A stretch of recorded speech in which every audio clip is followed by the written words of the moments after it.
Hello, everybody. Welcome to the Moon Scarab channel. My name is Ramon, and welcome to another episode of In Orbit With, a show in which we talk with people from our spiritual community about life, divination, and more. If this is your first time here, welcome. And if you've been here before, welcome back again. And today we're honored to share this space with an amazing person, Motion one detected of at our the front newest door. faces in the divination community. And this is Elizabeth from the More Intuitive Me. Hello, Elizabeth. Hi, everybody. It's great to have you here. And Yes, Elizabeth thank you so has much. the channel The More Intuitive Me. And this is the first time that I shared space with her in any show. And the first time having her here on my channel. So welcome. And I'm very excited to be here chatting with you. Thank you. I feel the same way, touched and honored to be here. Of course, and there's an opportunity. This show is an opportunity to talk with people in the community, new members, people who've been here before, people who have channels, people who don't. It's a great opportunity to learn a little bit more about each other.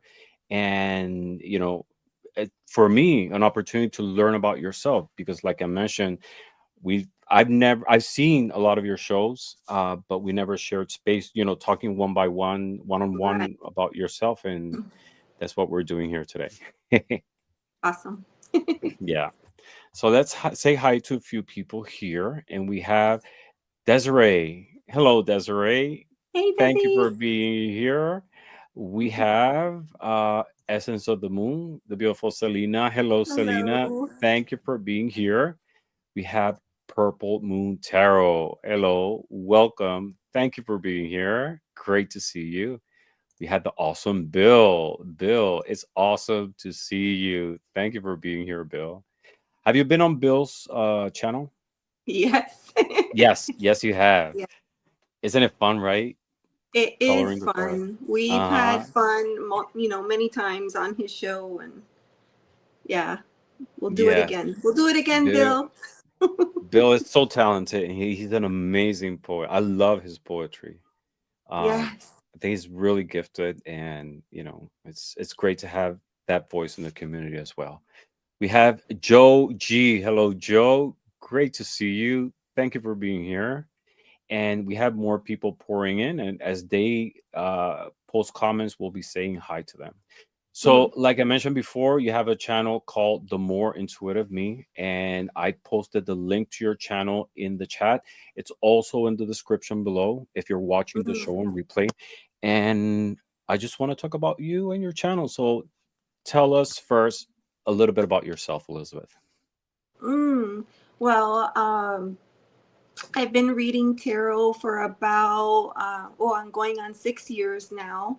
And it's awesome. I think it's a learning journey. And every Mm-hmm. time I do something else, I learn something new. And it's really been a great experience. I, I love it. I love that I added that into my life. It kind of came to me. In an unexpected way, but I'm happy that it came. And you always ask yourself, "Oh, why didn't I find this sooner?" But everything Mm-hmm. happens for a reason when it's supposed to. So yeah. And it comes at the right time. I'm telling you, Mhm. you know, tarot and that spiritual experience. Not only tarot, but divination in general, or like any philosophy that comes into your life, it meets you right at that moment when you need it. And it's Mhm. like it enriches your life and it makes your journey a much more special one. Mhm. The title of I want to go back into that, so you tell me, how is it that tarot came into your life? Because that was my experience too. It actually came to me. But I want to listen to yours.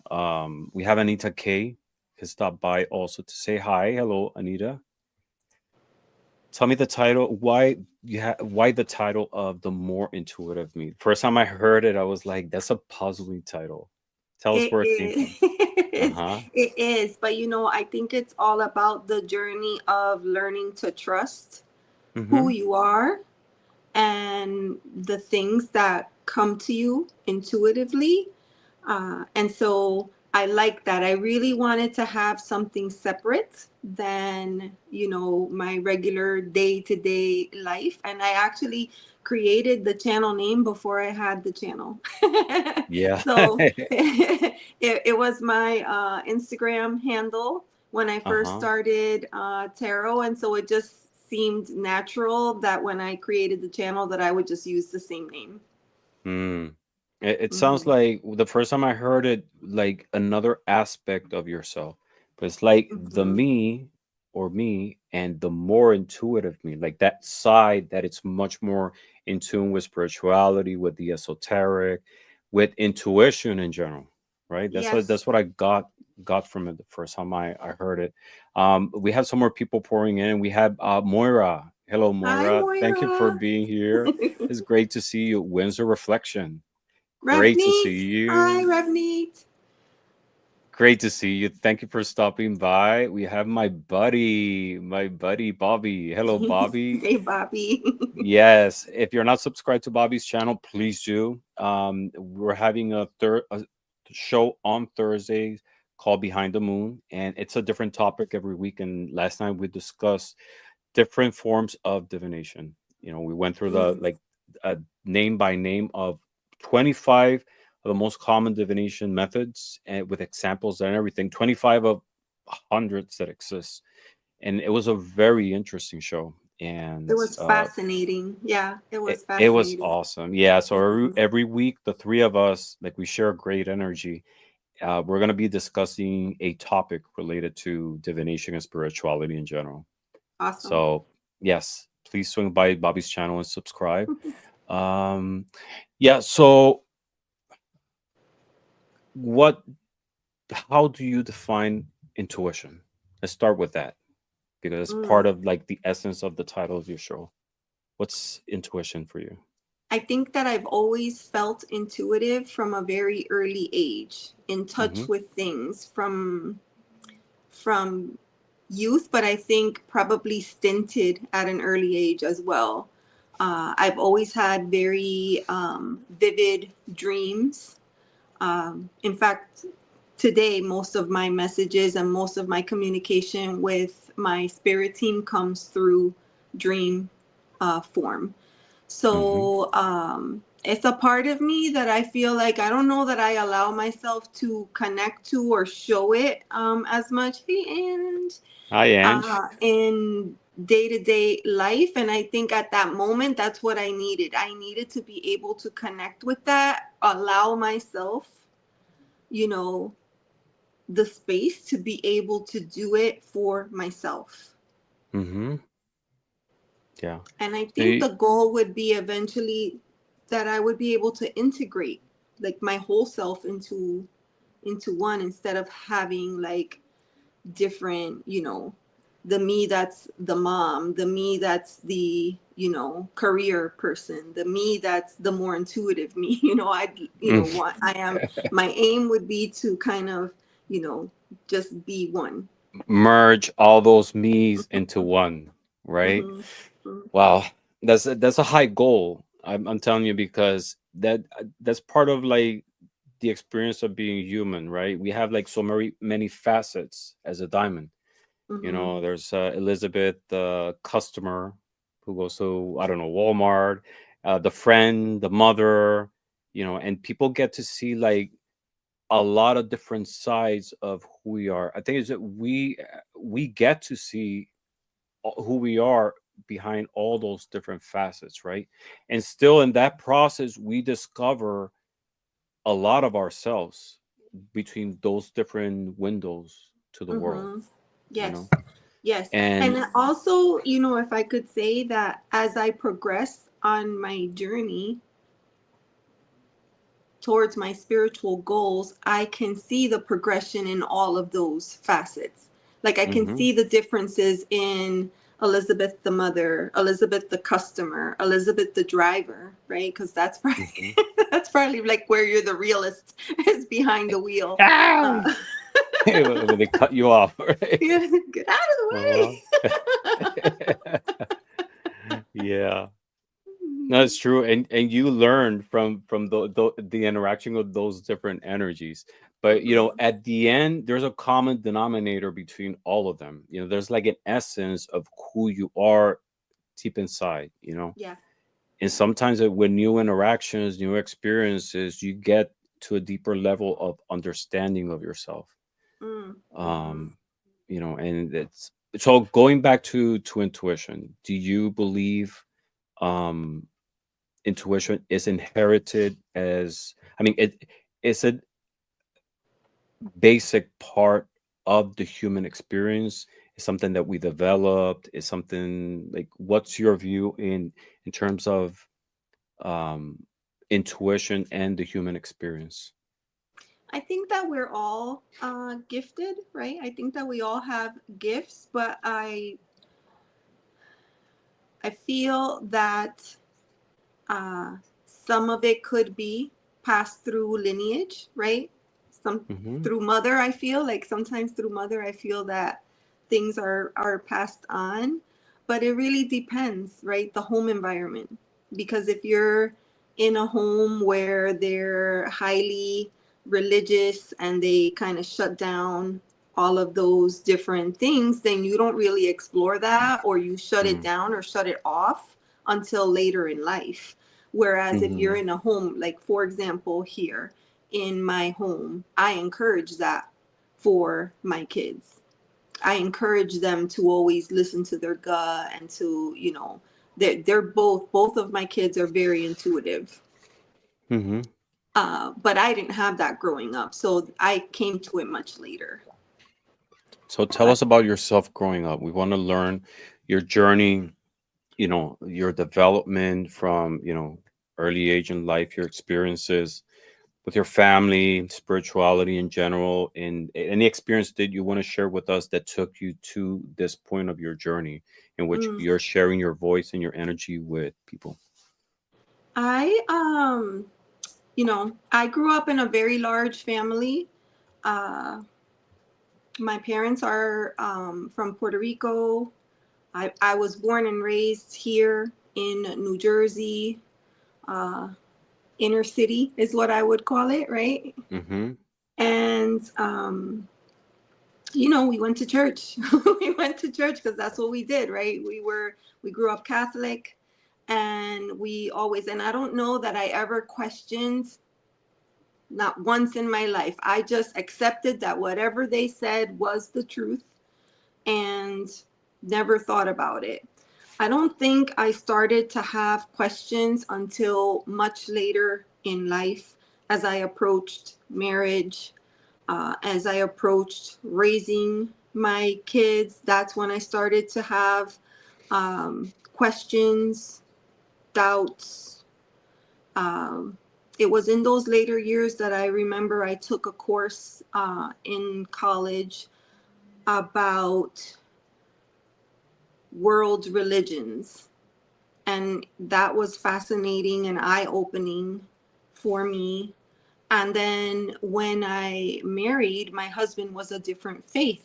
And I don't know that I realized, I just thought, oh, we all believe the same thing, the Father, the Son, the Holy Spirit, amen. But that wasn't necessarily the case. He was, you know, evangelista. And Uh-huh.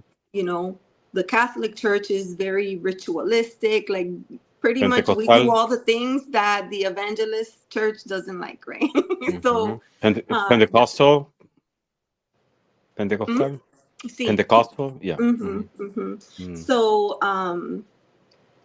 that was, I think, the first time that I realized I needed to take a closer look at what I was doing. Like, I felt like I was fighting for my life to be a Catholic, but I didn't know that that's what I wanted, or if I should Mm-hmm. even be doing that, right?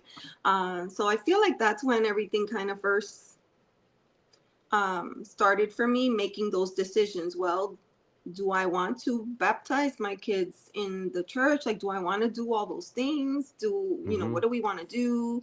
We ended up in a non denominational church. I like that just fine. And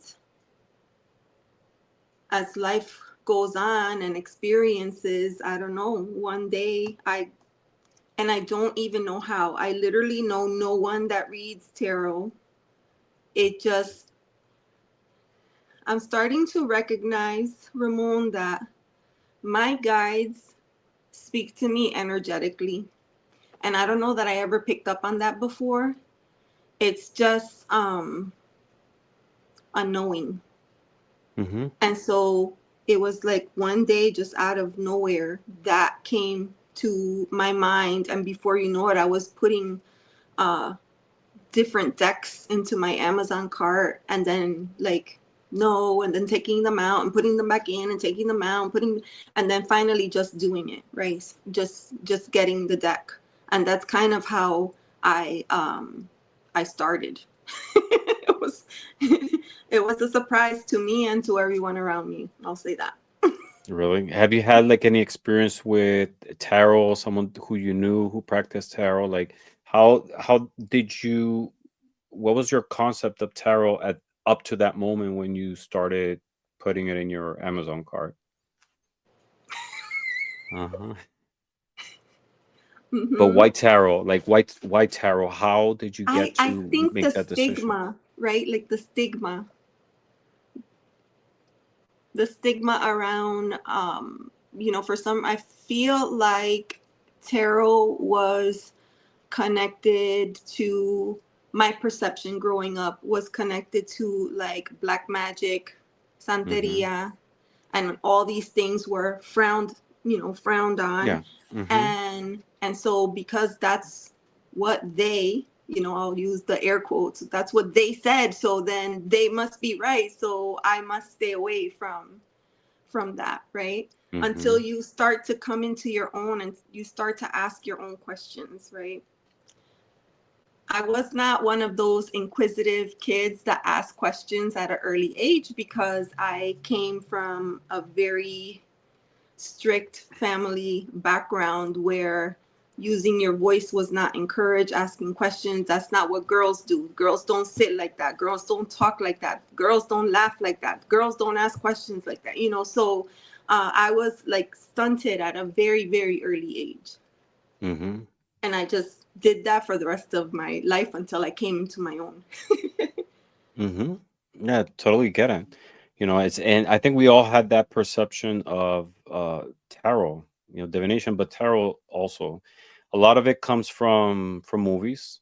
Mm, Always get those archetypes like death and the devil and the hangman, which mm-hmm. are kind of scary, and until we get to understand the meaning of them.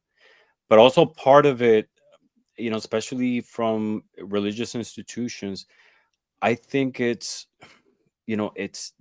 that fear of losing control, because according to the church, the only way that you can access the divine is through their institutions, their view of God or divinity.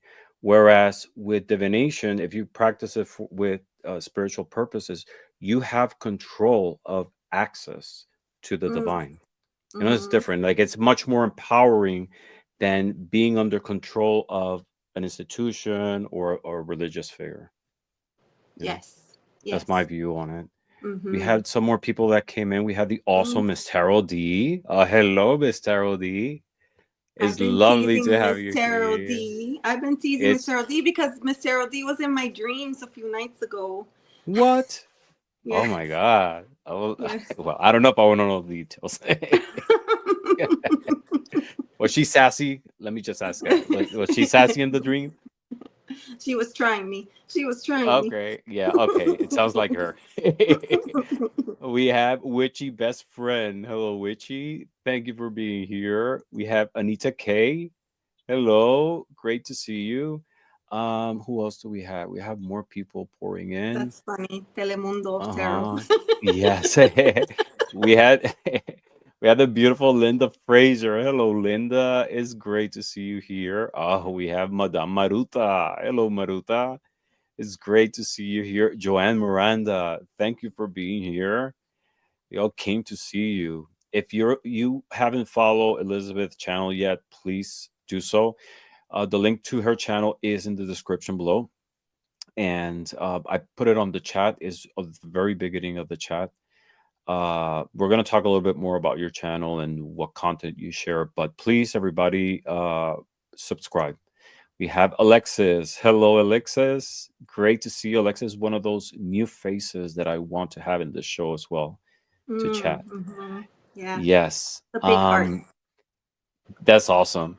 Yeah. So you came into that process in which you decided to learn a little bit about tarot and had the experience, and you put them in your Amazon cart. What happened after? It was Christmas time, so I wrapped it Uh-huh. up and then I put it under the tree. And then when it came to me, I hid it because I didn't want to Hmm. open it in front of anybody. My kids were like, "What are you doing? What are you doing?" And I was just like, "Oh, never mind. I don't know what I was thinking." And I was so ashamed. And then finally, I just said, and they were like, "Oh, is that all?" Like, That's it. Why? Please. And what happened after? Like, what was that process of like going through? How did you feel it the was first time it you was went through like the a tug cards of the first time? war. It was like Uh a huh. tug of war, right? Because it was like this, oh, this is wrong. No, how could this be wrong? No, this is wrong. No, how could this be wrong? Mm-hmm. So I originally tried to like do it just every once in a while. So Mm-hmm. on Saturday morning, while everybody was still asleep, I would get up and, pull a card and then try to study the card. And Mm-hmm. probably like 2 or 3 months in, I realized this will take forever if I continue to just do one card a week. Like Mm-hmm. I have to do more than that.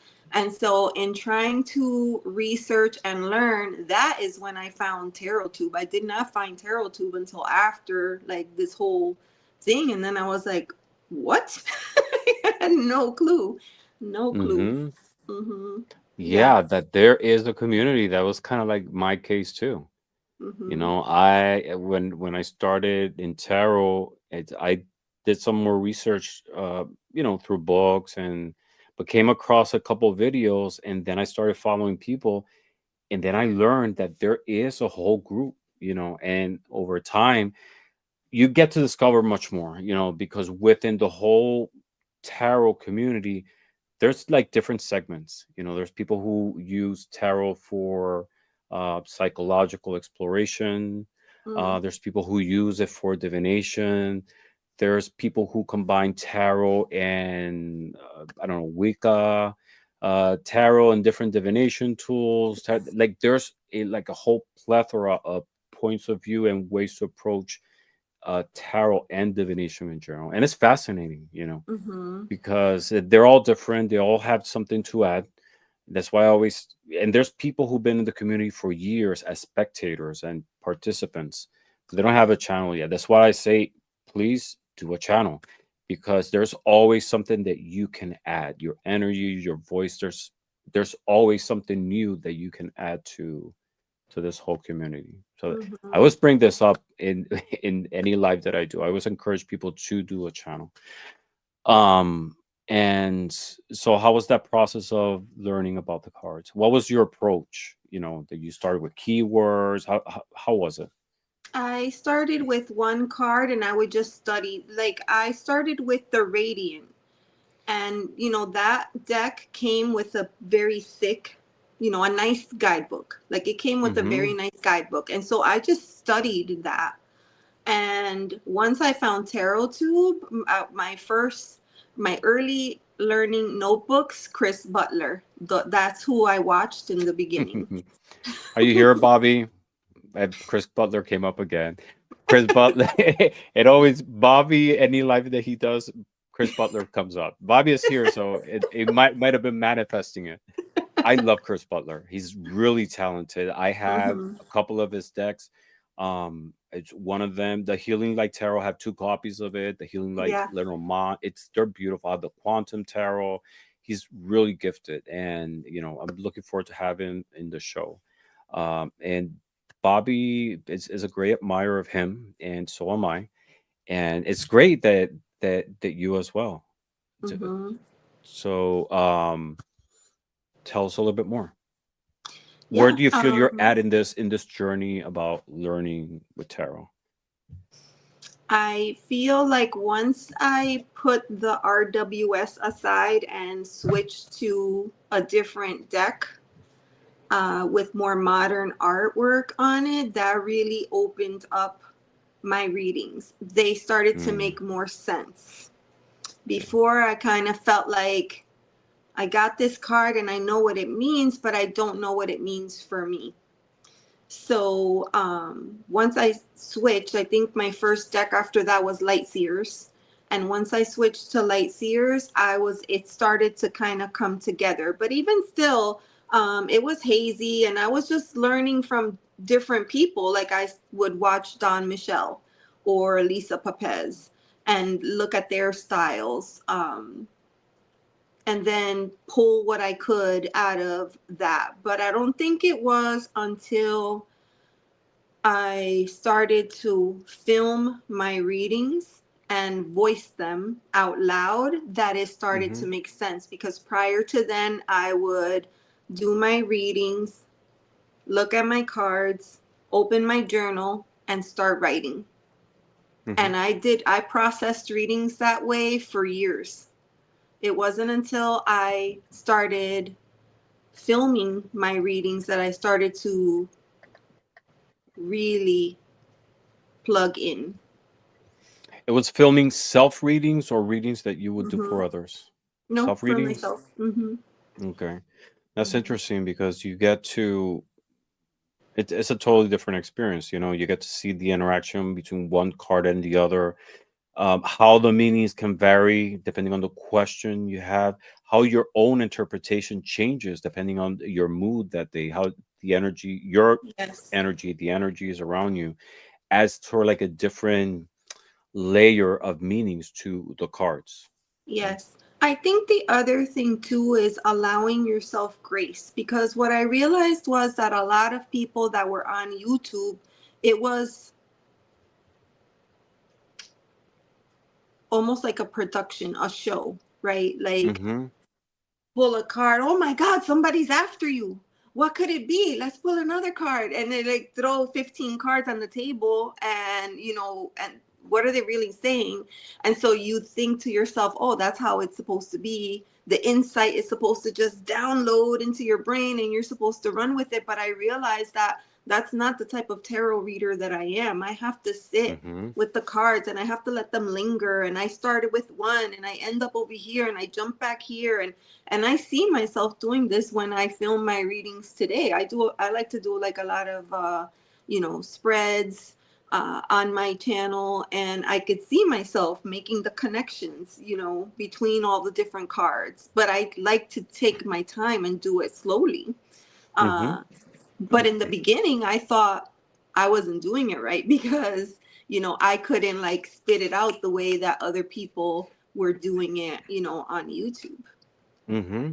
Yeah. Hmm. There's people who there's people who've been doing it for a while, so they're much more fluent maybe in trying to convey messages from the card. There's so many different styles, you know. There are I many see a different styles, but what I think is that some people were reading the cards, but some people were putting on a performance to attract yeah. viewers to Uh-huh. the channel. It's like purely entertainment. It's like Yes. what I call like fast food tarot. It's just like for consumption, for pure entertainment, for like Hmm. fascination, you know, for people who don't know about divination. For like that wow. It's putting a Hmm. performance basically, Yes, it you is. know, That's to what I'm exactly saying. right. A performance. Yeah, yeah, But in the it's a beginning, you don't performance. know It's any better. hollow. I don't know. It feels like Hmm. hollow at times. But there's like no spiritual depth. At least No. that's how I pick it. You know, I respect everybody's style and experience and journey with the cards, but you know, I don't. I get nothing from it in you know in terms of like spiritual edification. It just feels Yes. like entertainment, basically. Yeah. Yeah. Yeah. It just So and then after that process of you learning a little bit more about the cards, how did that journey happen till you decided to have your own channel? I had my channel for quite some time because, believe it or not, both of my kids had channels. Oh yeah. So yes, both of my kids had channels, so I had a channel so I could kind of keep an eye, on Mm-hmm. what they were doing. My daughter had a pretty large following, but she was, elementary school at the time, early Mm. middle school, and Mm-hmm. she's an artist. And she would create intros. That was her thing. She created intros and she shared them on the channel. And she had this huge following, of people that wanted, and they wanted to purchase the intros from her. Like, she could have clearly monetized that channel, right? Back then, Mm-hmm. I didn't know anything about any of this, Right. but that's why I Mm-hmm. had my channel. And then as I started learning tarot, I just used the channel to look at videos. I lurked probably for about a year before I ever like commented on anything. Uh, Mm. and then one day I just decided I wanted to try it, and I filmed like a deck flip through.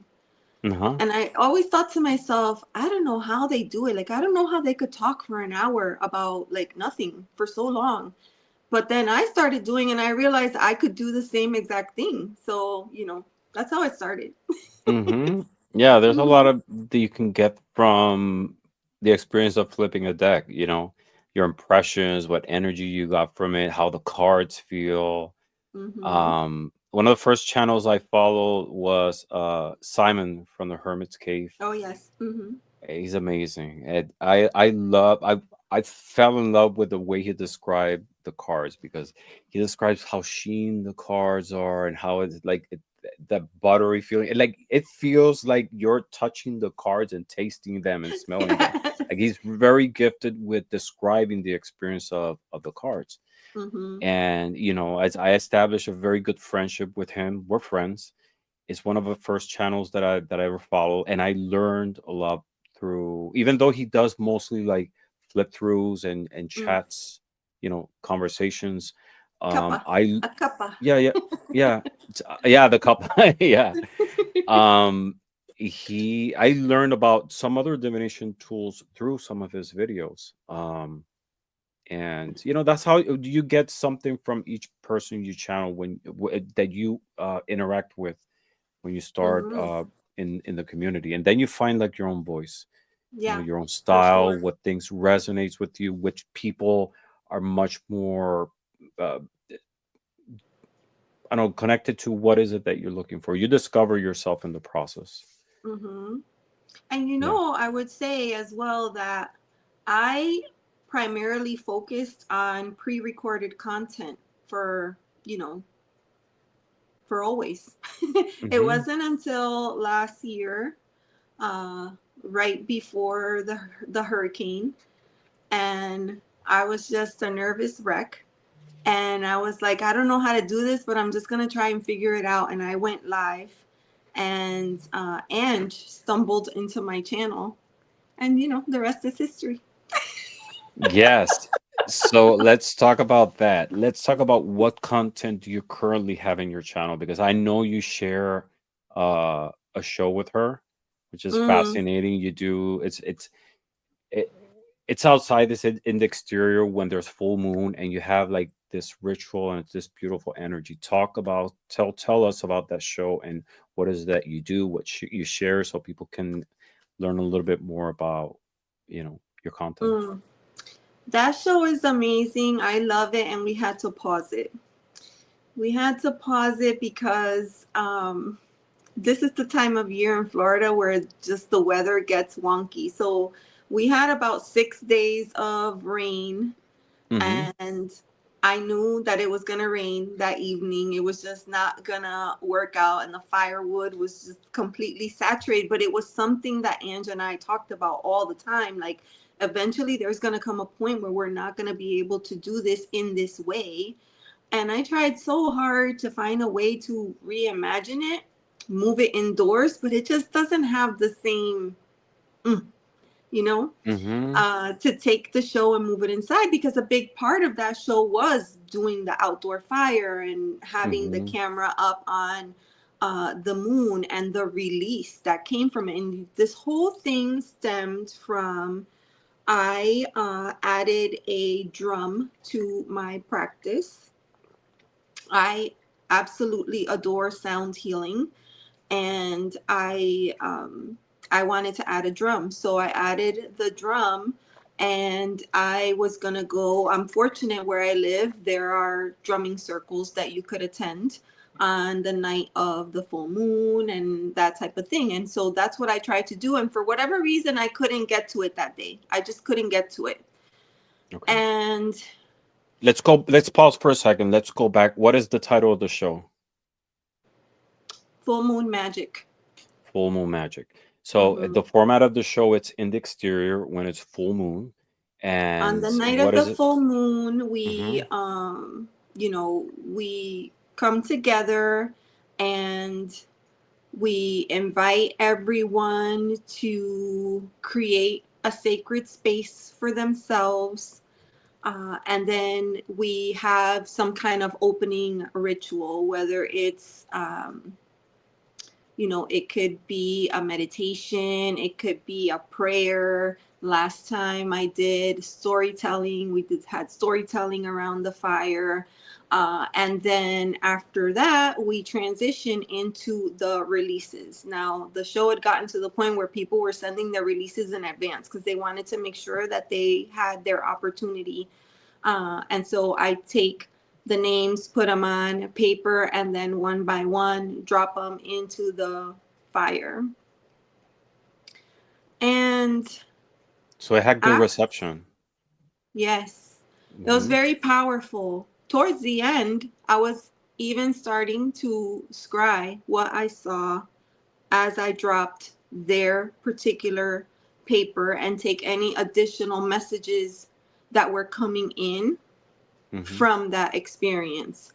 Some Everyone's papers do something different when I drop them into the fire, and some of them try to get away. And believe it or not, the first time that I did this, the fire almost 24 hours later was still fighting to stay on. It would not Wow. shut off. Like whatever it was that we were trying to release was trying to hold on tight, and it just did not want to go. So, we talk about all the different things, and then we had like an opportunity to set an intention or to have gratitude, show gratitude. I collect it in a what I call the gratitude jar. I set that out in the light of the full moon. We would have a drumming ceremony. It was just a beautiful experience, I think. It was a Mm-hmm. beautiful experience. Yeah, people are commenting, and Alexis says Elizabeth and Ange, because the show was co-hosted with Ange, from Roots and Waves. Elizabeth and Mhm. Ange helped to heal so many with the full moon magic, released so much. I'm so grateful to you, ladies. And I catched a few of the shows, and it was powerful. It was beautiful. Like you can feel the energy that was happening at the Yes. moment. It's the moon. It's the exterior energy. It's the drums. Your own energy. The two of you. It was like Hmm. it was very powerful. Yes. Yeah. Um, yeah. It's a what is it with the weather that impedes it to continue? This month it rained. This Oh. month there was severe rain and we couldn't get the So it's only for fires. this month, right? It was paused only for this month. It's Well, not that it was. this is where I made the decision, and it was a painful decision. So Ange and I, had a powwow about it. Uh, this month it was the rain. Next month I'm gonna be in vacation, so I'm not gonna be here Hmm. to be able to do it. And now we're looking at July. So the thought of lighting a fire when it's like 90 degrees out and there's like 10,000 mosquitoes.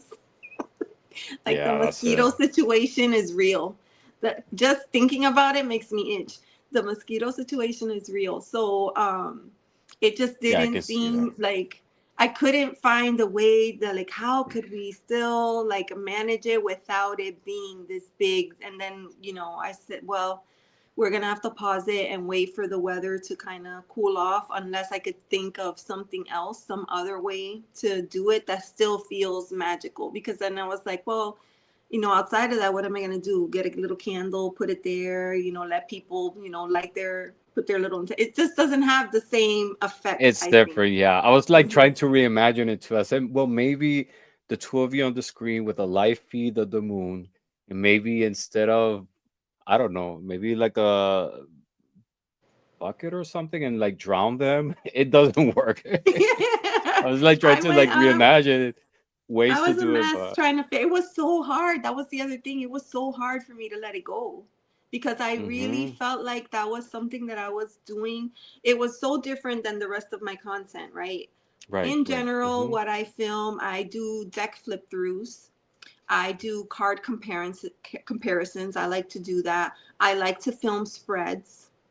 Um, and I do VRs, I do that type of thing. But this was something that I felt was really powerful and was helping to move energy for people. These are Mm-hmm. things that anybody could do for themselves. But there was something so much more powerful about doing it in community, Yeah. right? Mr. Aldi suggests 50 citronella candles. Oh, well, come over and help me light them. That's a yeah, that and a couple fans, and I think A you're set. couple. Anything is possible, I'm telling you. Thank you, Mr. Aldi, for your collaboration and your idea. Love it. A cauldron of sand with candles in it. Oh, Maru, That's a that's good so one. funny. My daughter Yeah. is out gallivanting right now, and she stopped into like a witchy store, and she Mm-hmm. sends me like like a little video, like, oh, how kids do. Oh, look what. And I was like, "Woo, stop right there. What is that? I want the one on the top shelf, all the way to the third to the right. Like it was very specific. It was a hanging cauldron, so she picked that up for me tonight. Mm, okay. Hmm. Yeah. I can understand the issue with the weather. I personally I don't like the weather in Florida, and I can relate to it because I'm born and raised in Puerto Rico. Mm. So I know the situation, especially in summertime, July, August, it gets really humid. The Yes. mosquito situation is very uncomfortable. That's why I don't see myself moving back because I don't like that type of temperature. No. Yeah. Um, and yeah, it's challenging when you live, when you're doing that format and having to experience that.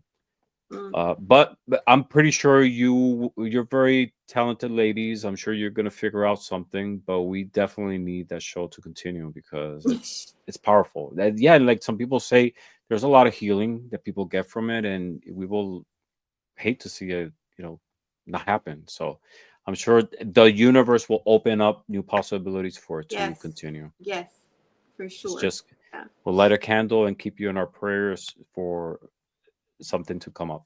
Thank you. Yeah, so going into tarot, what do you practice divination with other divination tools? Use other tools for divination? I use tarot and oracle primarily. I have charms as well, and I read with charms. I have tarot tiles. I read with those.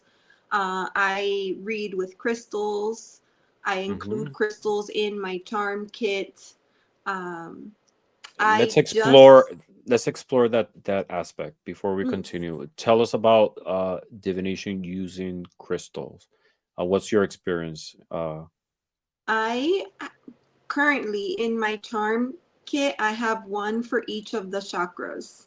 And Hmm. so when one of them comes out, like if it's the citrine that comes out, I know that I've Hmm. connected that to the solar plexus. Uh-huh. And so I think of that energy. Citrine is a stone that people use for joy and positivity. Hmm. And I think about the oil that you could use as well. So there's just a lot of different facets. I wonder, I am connecting it also to the other cards that I have pulled out. So if it looks like there might be an issue with self-confidence, or maybe somebody stepping into their power, or regaining their own personal power, then that citrine kind of helps clue me in that that's what's happening there.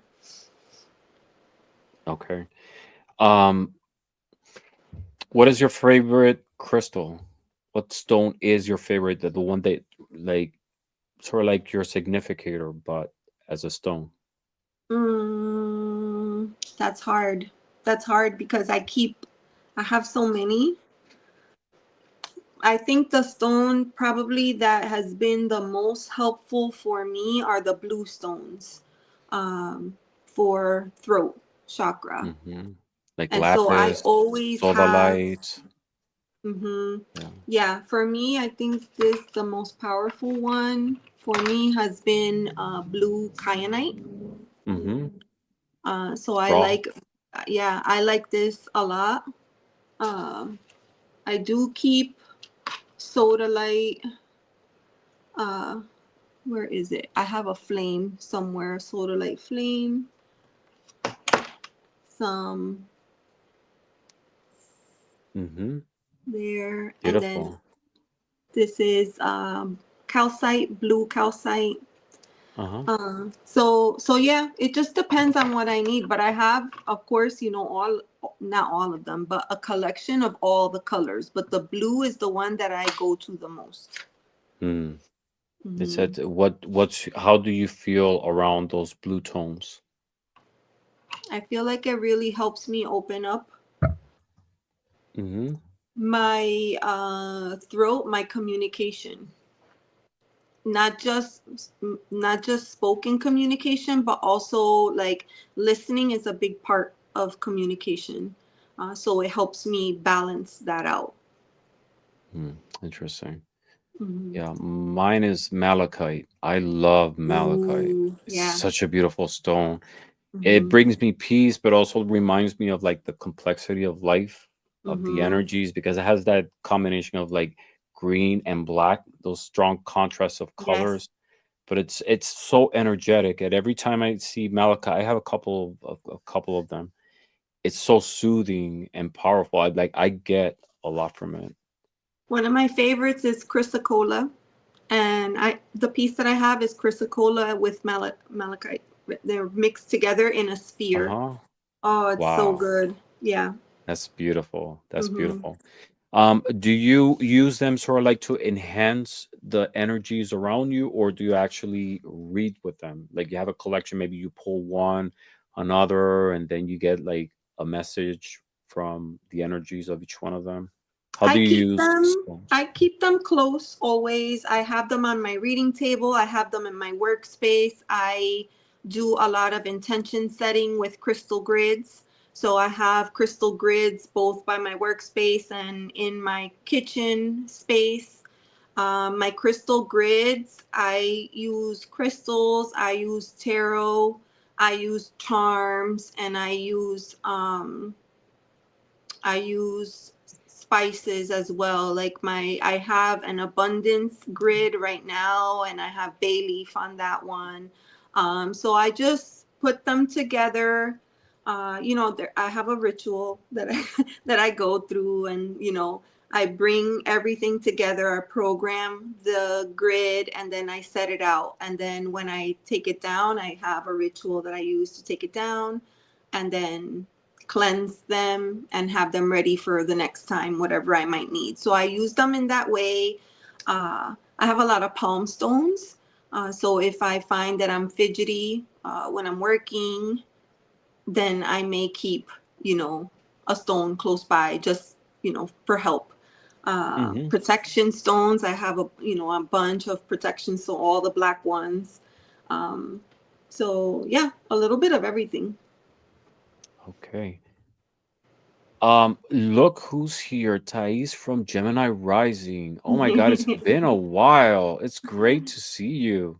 She also has a channel. Her content is fantastic. Um, Amazing. yes, she's been I've connected with her years ago, but it's great to see you, Thais. Explain to us a little bit more about grids. What is a grid? How do you program them? What's the purpose? How do you incorporate them in divination? Tell us for people who don't know what these concepts are. So I don't use them for divination. I use them for, you could think of it as spell work, Mm-hmm. or intention setting or manifestation. And so I, of course, first think about what it is that I'm trying to do, how I'm going to accomplish that, what stones I want to pull in that have the energies that I'm looking for. And when I put the grid together, I have a ritual that I follow. I place each stone, I state the intention for that stone. And once all of the pieces are in place, I use my selenite wand to activate the grid. And then I like to have the four elements present. So I'll have, fire, air, the stones are earth. And I keep like a little votive of water, and I just let it burn.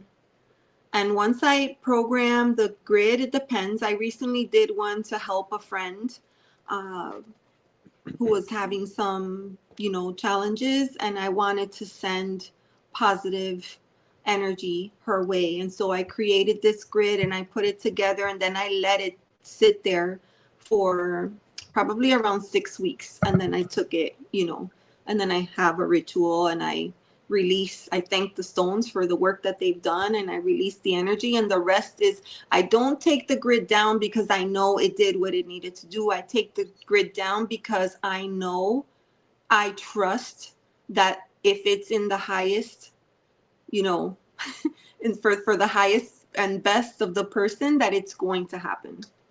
Mm-hmm. That's awesome. Have you had like any experience you want to share about, programming the stones with intention, like an outcome of something that you tried to manifest? Mm. I put a crystal grid together for work, and I left that one for 6 weeks. And within it was, a combination of like work, but also um, I was looking for opportunities, looking for new Mm-hmm. opportunities.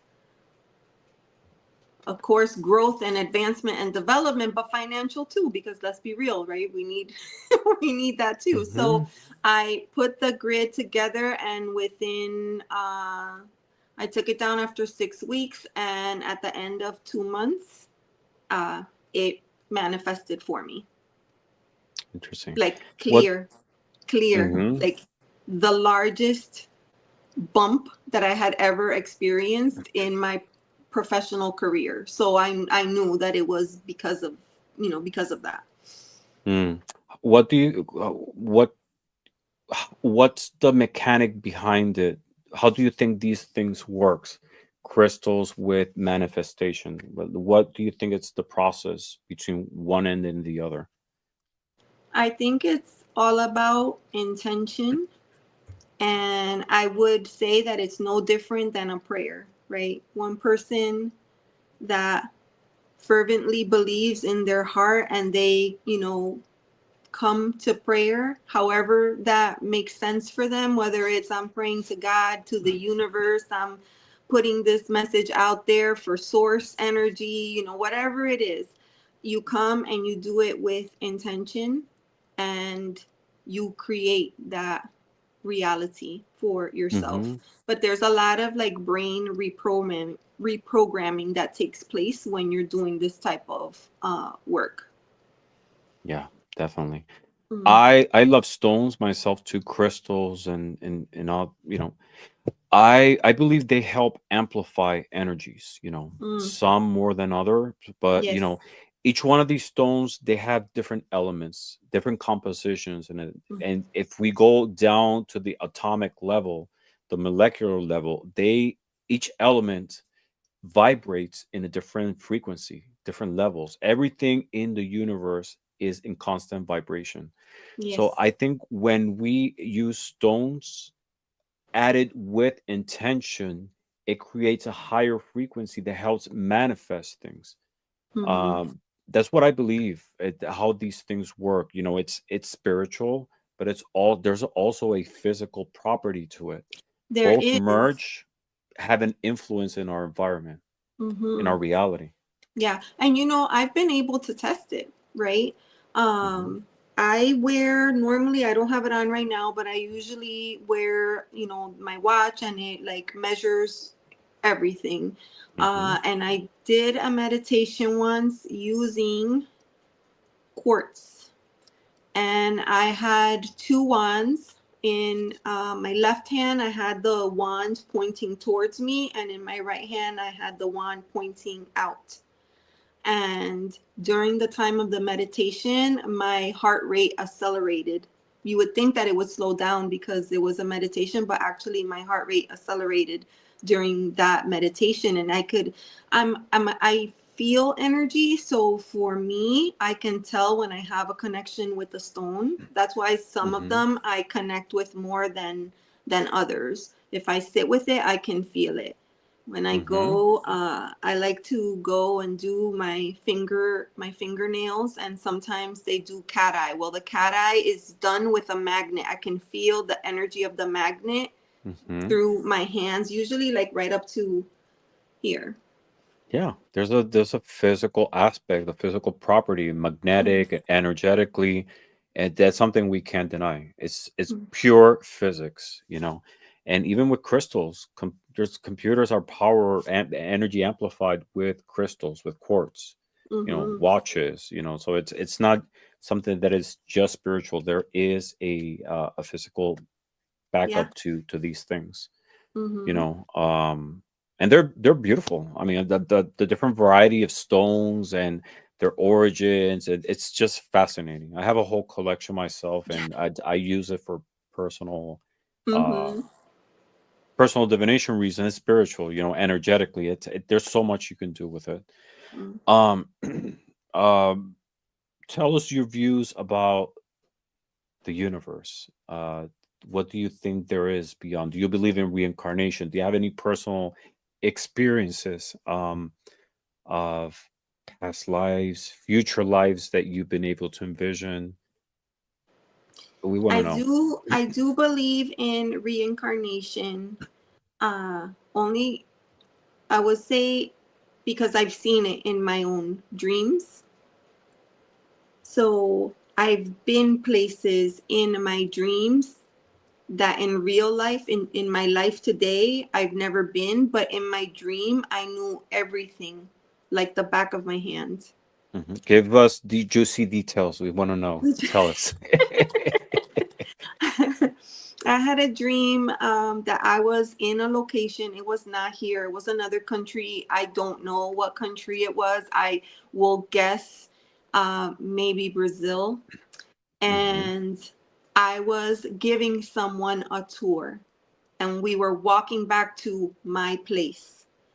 And I remember walking through and pointing out different things, but thinking, my gosh, I can't believe how much has changed since the last time I was here. And then I woke up and I was like, what are you talking? You've never been there before. Like, but I have. Like, I have. I knew it. I knew the place like the back of my hands.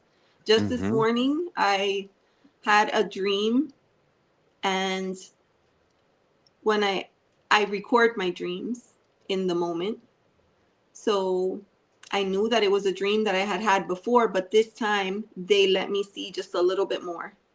Like sometimes they give me just a little bit extra than the first time around. Most everything comes to me through dreams.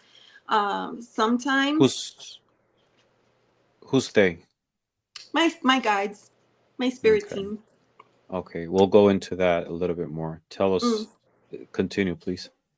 Yeah, so sometimes it's energetic, and it's really hard to describe, but I recently had an experience here at home where it was almost like an out of body experience, except that I was here. I was here and I was present, and no words were coming out of my mouth, but everything was happening at once. No words were being said, but you know, when you're in deep, heavy thought and you could hear everything in your mind, like there was none of Hmm. that. Everything was being shared energetically. And I was in that state, I don't know, maybe like 5 minutes. And once I came out of it, I knew exactly what I needed to do to fix the problem that I was in at that moment. And that was the first time that I took note of that happening to me. And so I see that a lot now that I picked up on it. I feel it. I feel it in my dreams. That my guides are able to give me messages energetically that way that I never had before. Like sometimes I would have to say, "You're gonna have to tell me. You're gonna have to tell me because I don't get what you're trying to say." And sometimes they use Mm-hmm. words, right? Sometimes they use words, but a lot of times it's through symbols. Mm-hmm. And Yeah. now I'm being able to pick up just without a symbol, just energetically know and understand what's going on. Yeah. And that is intuition right there. You know. Mm-hmm. And is, up to me, I feel that intuition is like that knowledge that wasn't learned, and we get it through different sources. Our connection with the spiritual guides. It's I believe in alternate universes, so I believe we connect with other versions of ourselves and gain knowledge of things that haven't happened, and we pick up those experiences and helped us in this plane. Mm-hmm. There's different ways. I recently had a dream. I don't know. Can I tell you? Yeah, please. We want to know. Share us everything that you want to. I recently had a dream, and when I came out of that dream, my mind was blown because I revealed to myself in the dream that I am one of my own spirit guides. Really. And in the dream, me and one other person, being, I don't know, because I didn't look, I just knew that they were there. We were what I would call spying on two younger versions of, I realized one was me and one was him. And we were trying to leave messages for them to find so that they could make the connection that we were there and that they weren't alone. And Mm. when I came out of the dream, I realized that's exactly how they, and it was the most playful and loving energy that I could experience being in that moment and seeing these two younger versions and seeing that they weren't happy, that they were living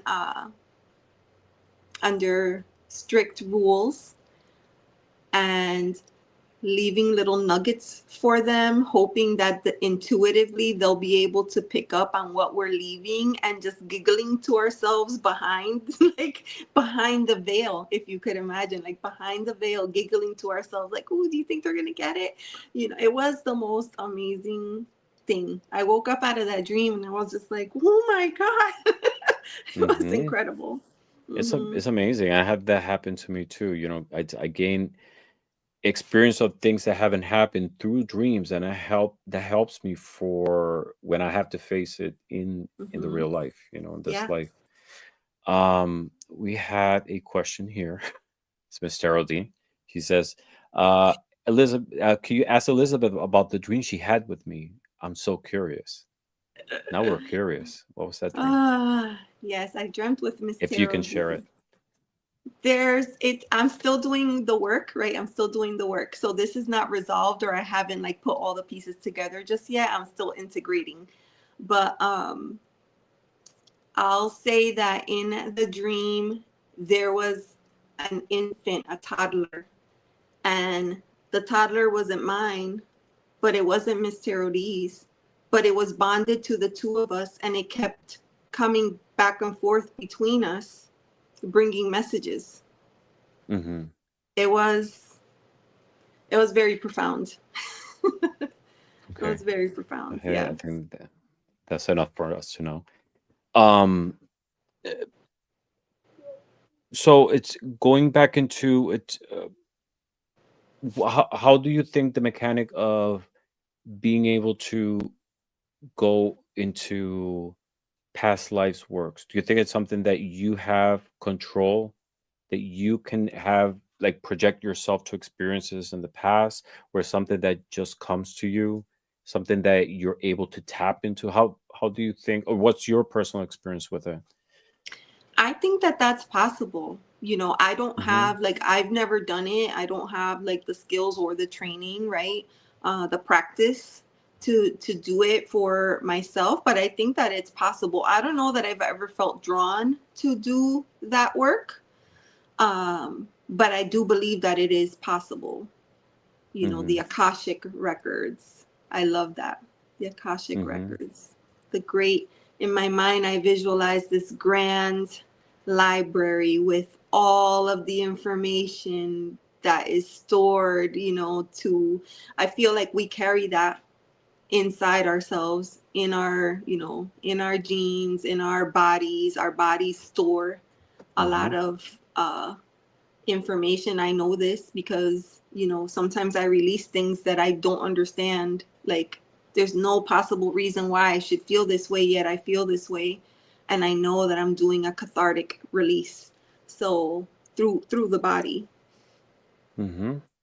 And it's interesting because as you were describing it, you described it in such a way that I felt like the energy from you talking about the Akashic record. So it's that might be something that you would be able to explore it as a next step in your spiritual progression. I feel you can be really good at, being able to convey messages through Akashic readings.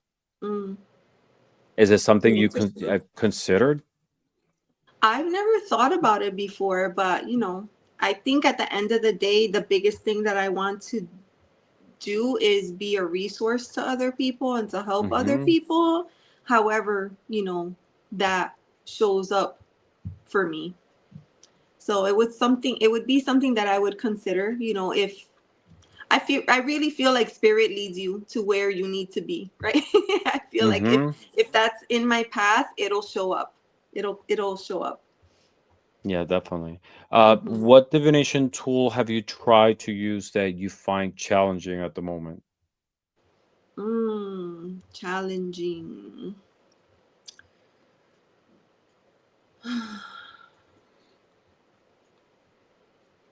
I don't know that I have anything. Oh, I do. I do. So I like to read with tarot and oracle charms. I've started exploring bibliomancy, and I was inspired by my friend Bill, and I created a version of an oracle deck inspired by his. Build Um, 999 show? yes. Oh, really? And so I went through the whole process and I completed it. And now I'm having a challenge connecting to the tool itself and Mm-hmm. working, like having it work for me. I haven't found the Okay. way yet to make it work. Huh, that's interesting. I'm Hmm. always very in favor of creating your own divination tools. It's fun. I mean, it's fun. I love the creative process of it. Hmm. But I believe when you create your own divination tools, you connect with them. Because you invest your energy, your thought, your vision of what is it that you wanted to do, how you want it to work for you. Hmm. And I always encourage everybody to do their own. And I have one of Bill's actually. Let me see if I can pull it.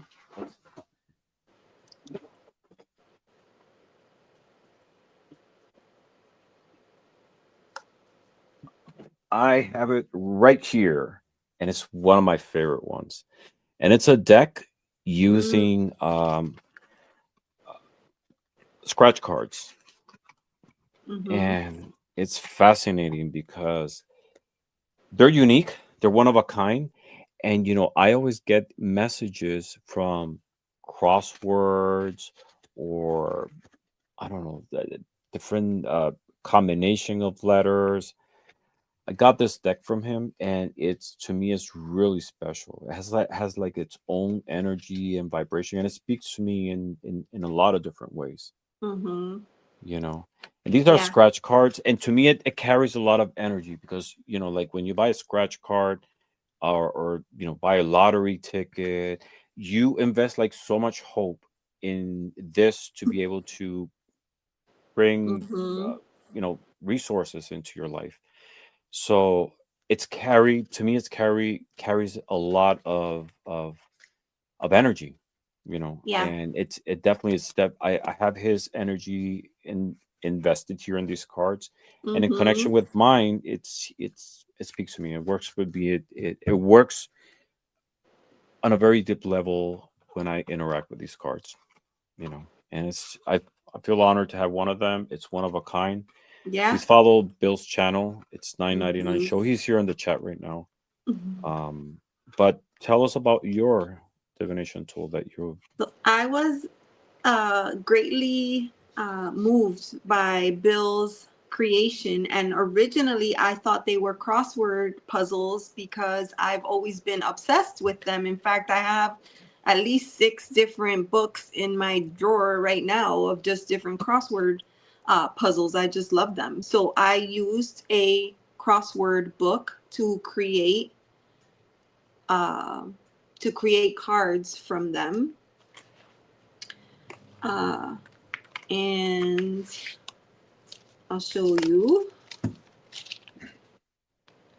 Mm, yeah. And I laminated them. And what I Uh did huh. was sit with each of the cards without the little paper, like Mm-hmm. without, and just finding the words that made sense to me and highlighting them and then putting them here. And I remember that Bill said that he activated the cards on the back. So what I did to activate my cards, I had a deck where one of those where you love half of it, but the other half doesn't sit well with you. And Mm-hmm. so I grabbed the cards that I felt closest to and I put them on the back. Mm. So it has this part here and then the back side. Okay. Is that the tower? This Okay. is not the tower, it's trust the niggle. Okay. Trust the niggling feeling. What is the niggling feeling trying to tell you? I'm gonna put you on the big screen so you Mm. can show us. It's 1 sec. Oh, that's cool. Let me see if I can put you by yourself. There you go. All right. And I'll just show, and you might recognize the art. This is Work Your Light. This is Mm-hmm. Work Your Light. I liked part of the cards. I didn't like the other part of the card, so I just pulled the ones that I liked. And in my mind, I thought to myself, when I go to, and they're laminated, right? I laminated them. And what I thought I would do was kind of like shuffle the deck, pull out a card, and then the first word that I spot, pleasure, work that into my reading. But Mm-hmm. I've tried to sit with them and see if I could generate readings, and they haven't been flowing. So I need to work with it a little bit longer. Yeah, I think it's may part of it might be that you are too focused in trying to find a word or a Mm, message, you know. And mm-hmm. there's a conversation we had last night during Bobby's show with scrying. You know, a lot of Mm, people have a hard time scrying because they want to sit and see something.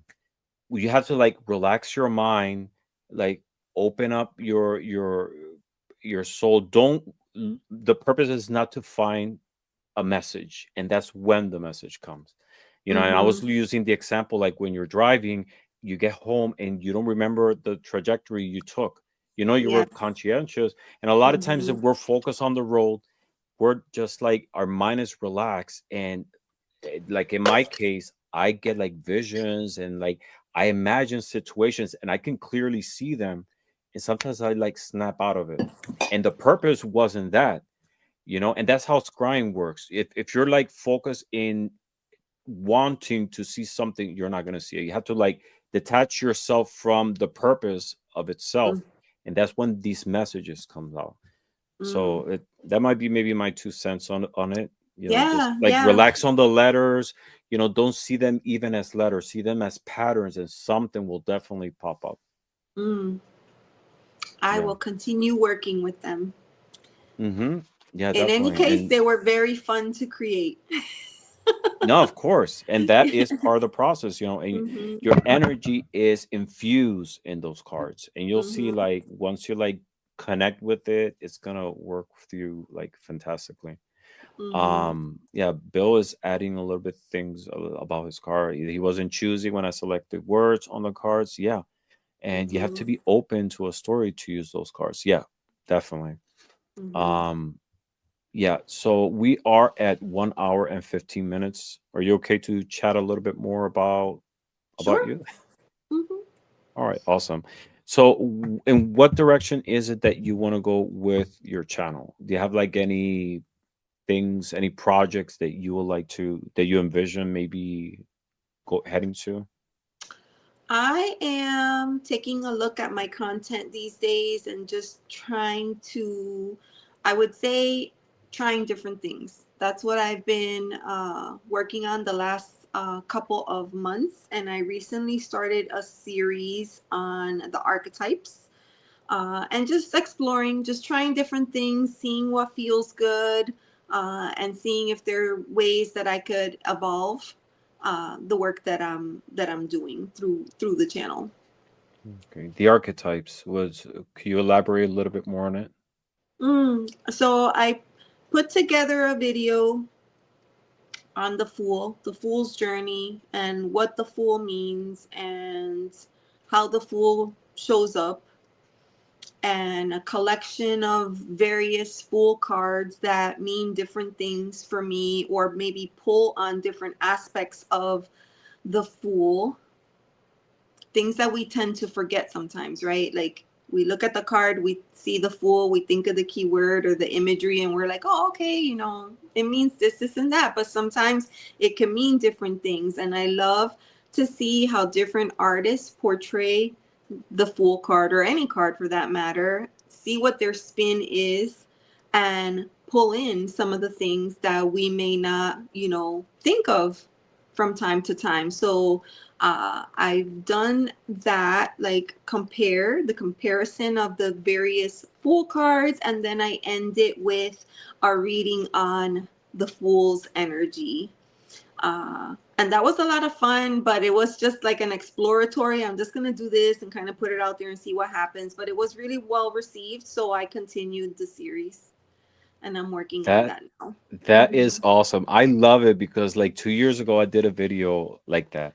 And it was Oh, just on my significator, which is the lovers. I'm Gemini, so I hmm, identify a lot with the energy of the lovers card. And I picked like cards from different decks and how that energy was like filters through the artwork and the art styles, how I felt, yeah. what aspect came out of it. I discovered new things related to the cards, a card that I always seen, like the lovers, but through each one art of the artworks, it evokes something different, makes you feel differently about it, and like like it generates something totally different related to the card. Hmm. Yeah. I love that. Do you have a Yeah. significator? Is there a card that you identify with? I would say that will be there's a few. So my significator card would be Queen of Wands. Uh, I feel inspired by her, and I also feel that she's an excellent teacher. And when I'm being my full self, I feel like that's the energy that is the closest match to mine. Mm-hmm. Uh, my my birth card is the Emperor, Mm. and we have a love hate relationship. We have a love hate relationship, but yeah, the Emperor energy creeps up on me all the time, so I have to do a lot of active work to um, remember to draw on the softer side, uh, Mm-hmm. and not always rely on that action oriented decision making, structure creating, boundary setting. Like, there's Mm-hmm. more than just that, right? So I feel like I always joke about the Emperor. I feel like it's the reason why people love me, but then the reason they hate me too. Is that an ongoing series that you're having right now with discovering each one of the cards? Yeah, I just Uh, uh, started mm, it. mhm. Where are I you at did. right now in the sequence of the major arcana? I just released the shoot. Did I release the magician? Maybe is the next one that's coming out. I can't remember if I released the magician yet, and I'm working on the high priestess right now. Mm, Mm-hmm. that's awesome. Yeah, Why pre-record it? Have you tried like maybe doing it in a live format? I have not tried live. I really like doing pre-recorded content. I don't know. Mm-hmm. I did the bibliomancy session. I did that live. Uh Mm-hmm. so that that was a lot of fun because it you need other people to kind of explore the topic with. And for Mm-hmm. that I used Bibliomancy. yes, sorry, I don't know what I said. I used Lenin's book Feral Witch, Mm-hmm. and I used this one, and it was amazing. And I'll preface it by saying I'm not a poems person. Like, poetry is not my thing. I felt when I saw this, I felt like I never moved so fast to order something. Like, it was worse than a tarot deck experience over a book. I was like, Feral Witch. I don't like identify with the label witch. So I was like, Feral Witch, what is that? Why is it green? Poems. I don't care about poems. But I needed it. Like, I needed to have it. And so as soon as I started working with it, it started to open up in a way that I really, really liked. So I'm going to be doing more of that. Do you do bibliomancy with that book? I did it with the book. Okay. Can you share with us your method of using divination, specifically bibliomancy, with that book specifically? How do you do it? It's a slower for me, a slower way to read, but I flip until I get to the one and I read it. And I slowly break it down into bits in my mind of what it is, what's the essence. Mm-hmm. And from there, the question appears. And then once I have the question, then I draw the cards Mm. to supplement the question. So you're using in that process, what you're looking is for the question. Try to generate the question through bibliomancy and then answer it with hmm cartomancy. Interesting. Intuitively, I'm trying to find what is at the core, what is it that this person needs to hear the Mm-hmm. most? What Okay. message? And I go through until feel like it's related to X, Y, and Z. Let me pull some cards and then just share the message. I got positive feedback from the reading, so that was pretty good. Mm-hmm. And definitely felt like, okay, I want to do this again. Like, I Mm. feel like there's something here. I want to do this again. So So yeah, you did it for someone else. Have you tried it for yourself?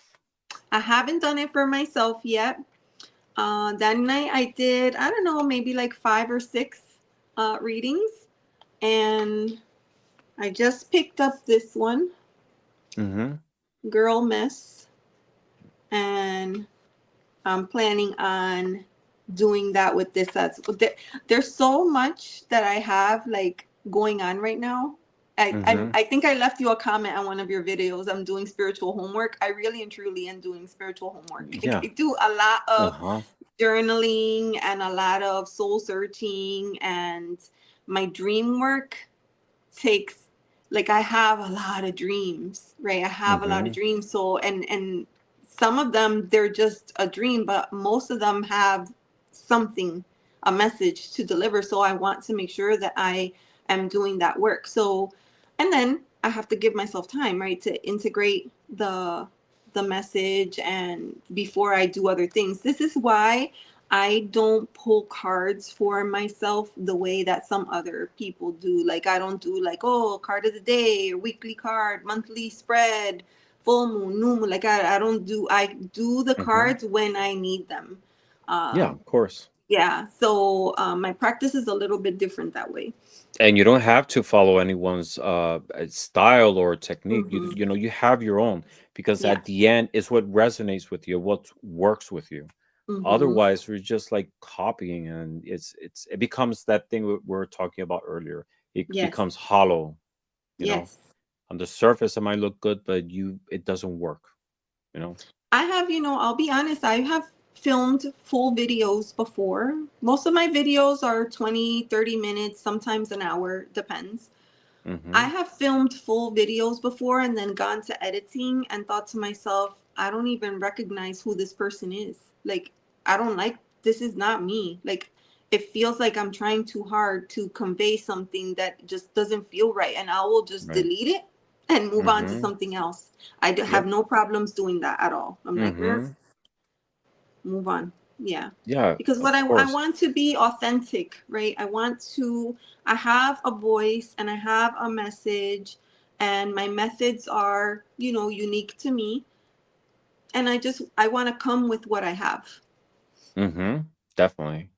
Yeah, Mm-hmm. that the authenticity definitely comes through.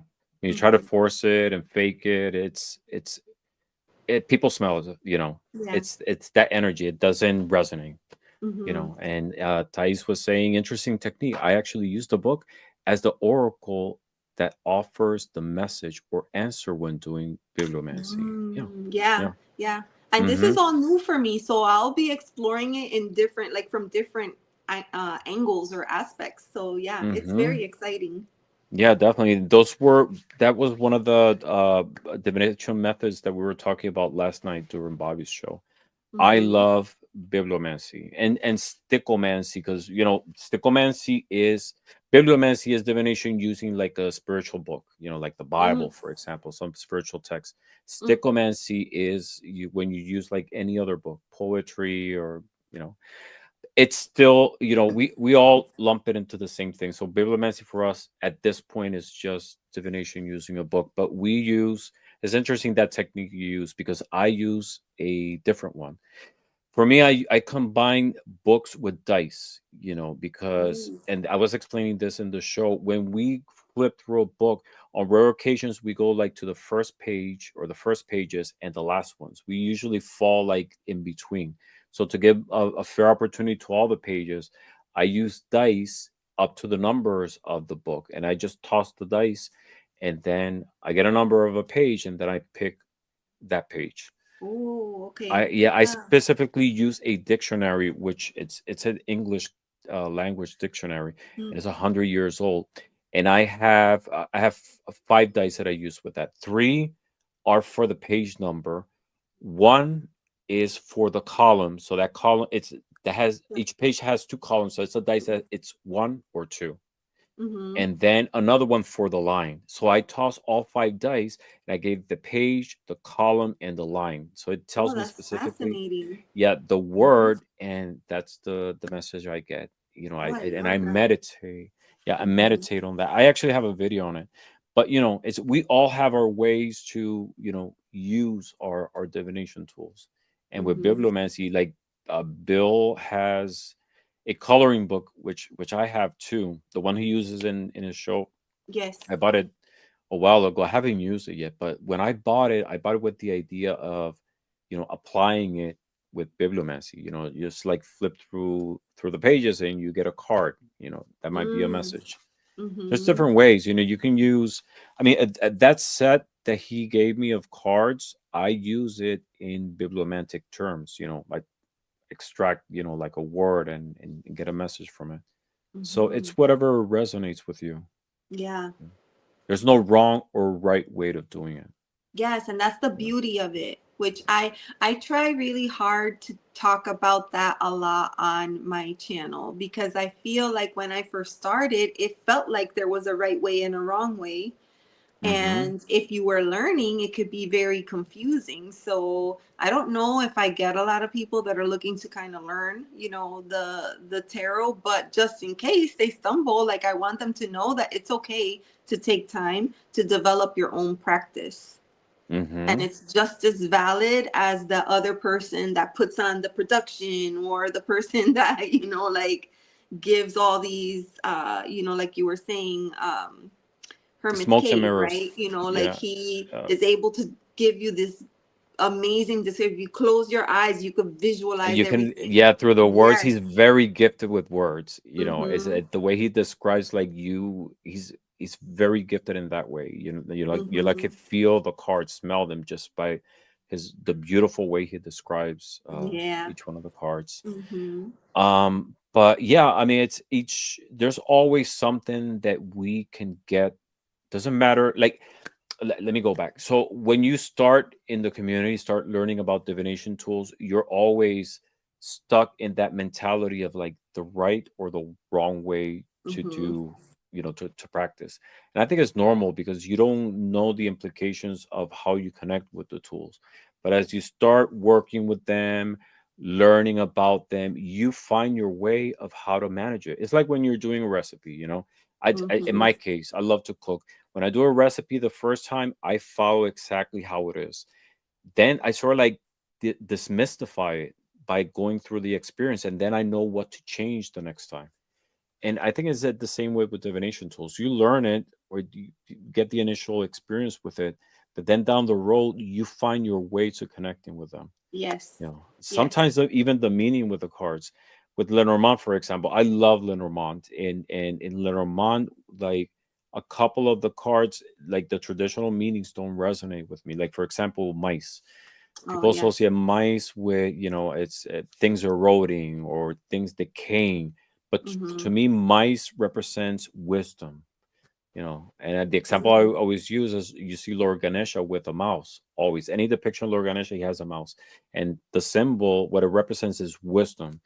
And when I see the mice card, I see wisdom. I see mice as creatures of survival. They find their way to thrive in the environment they are. Whatever Mm-hmm. resources, because we do the same thing. They might be eating our food, but that's their way of, like, trying to thrive with the Yes. in spite of the elements. So there's a lot, Mm-hmm. like with a snake, for example. Some people see it as deception. For me, it's something different. It's like shedding your skin. It's like Mm-hmm. zigzagging, navigating through situations. you know and you find what resonates with you in terms of using different divination tools, the meanings. And it's a personal journey. Like, for example, right now you were sharing your technique, and I found that really interesting, that you go to the book to be able to generate the question, the message that needs to be conveyed, like initially, and then go through the cards and try to draw the whole picture. Mm-hmm. It's interesting, and Yeah. you're just starting, and you feel that might not be the right way, but it's the way that works for you, and it's a way that we get inspired. That's why I say we always pick and learn from each other, and what's beautiful about Yes. It's this trial community. and error a lot of times too. Hmm. Sometimes I sit down to film and I'm going to do a series of, shorts. Hmm. And I start with the tarot card. And halfway through, I'm like, this doesn't feel good. Like, I'm scrapping all of that and I'm just going to start again. And this time I'm going to start with the oracle card. Whatever feels right in that moment, that's what I do. Sometimes I'm like, Hmm. nope, I don't like this. I'm going to start with the charm first. Sometimes I pull the charm first and then I pull, the card. So it just depends uh, how I'm feeling that day and what's going on and what feels right to me and what doesn't. Totally, totally. Mm-hmm. We have some comments here. Mm. Bill, through his channel Tools of Fortune, says, I have an idea on how to open your mind up to your oracle, to the oracle you made. Yeah, so right there, Okay, he's reaching out as a resource to help you. awesome. Thank you, Miss, Bill. yeah, Maruta say, if I were using a book, I'd want a sentence at least, not just one word. Yeah, in my case, I pick up word. It's, of course, I'm using a dictionary, so there's more involved in that. But if you think about it, a lot of oracles are designed that way too, right? It's an Yeah. image and a word. Mm-hmm. And from the word, you see yourself or the situation, and that invites you to meditate on it. you know Mm-hmm. but Yes. we all have our own ways of interacting Mm-hmm. with our tools. Who else? Alan says, I think a lot of us come from a Christian background, which is very structured. So to approach a new spiritual path, we automatically go to that structure mindset. But divination is very individual. Yeah, Mm-hmm. Yeah. and that is true. You know, as I was raised in a Christian household, and I have to say, it's it could be an advantage in a way. I mean, it depends what your experience is, but when you're raised in a household with a spiritual background, I feel, and my experience is that it gave me that foundation to be receptive to the idea of a spiritual world. You know, there's something Mm-hmm. beyond the physical plane. To Yeah. some people, that depending on their experience, you know, you might be like stuck in a mindset that's very hard to break away from. Mm. You know, it's it's true, it's true, but Yeah. it's also depends on your personal experience. He also adds, and it takes time to learn how to be confident enough to go on your own personal journey. Yeah. Oh, And you can, absolutely. yeah, Yes. yeah.